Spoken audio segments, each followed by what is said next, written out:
Failing an exam you know you really prepared for really sucks. But don't worry, future brainiacs, I've got you. Welcome to Sentry.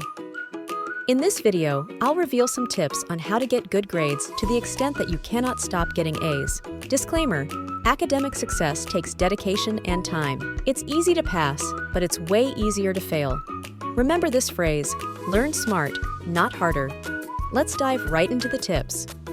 1. When in class, try to sit at the front seat, especially if you have friends who like to distract you when there's an ongoing lesson.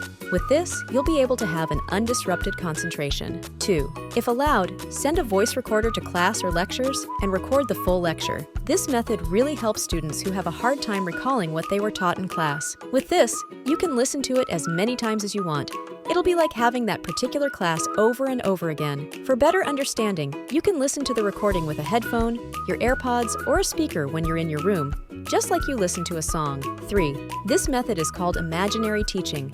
When you're alone in your room, pick up your notes, stand in front of your room, and start teaching your imaginary students like a teacher. This should be fun. You can even add some funny expressions of your teachers while teaching your imaginary students. The goal is to help you understand what you read and remember them when you're writing an exam.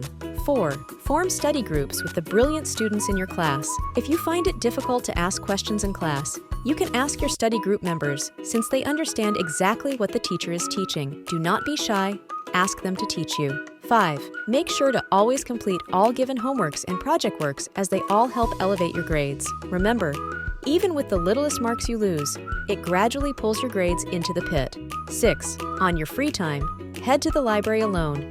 Pick up a book and begin to write everything you've learned without referring to your notes. When you're done writing all you can remember, cross-check them with your notes to see which ones you weren't able to remember and learn them again. Doing this occasionally can help sharpen your memory. 7. Do your best to avoid skipping classes. When you skip classes, you will not be able to catch up with what has been taught, and it ends up piling up the topics you haven't learned. There might be instances where the teachers can give marks to students for just being present. So if you skip classes, you're likely to lose free marks. 8. If you have unserious friends, it's time to find serious ones. You need friends who force you to level up, friends who push you to study, not friends who do not care about their grades. Remember, bad company corrupts good morals. All these tips will work for you depending on how determined you want them to work. Remember this always: learn smart, not harder. Subscribe for more helpful tips and leave a comment, lovies.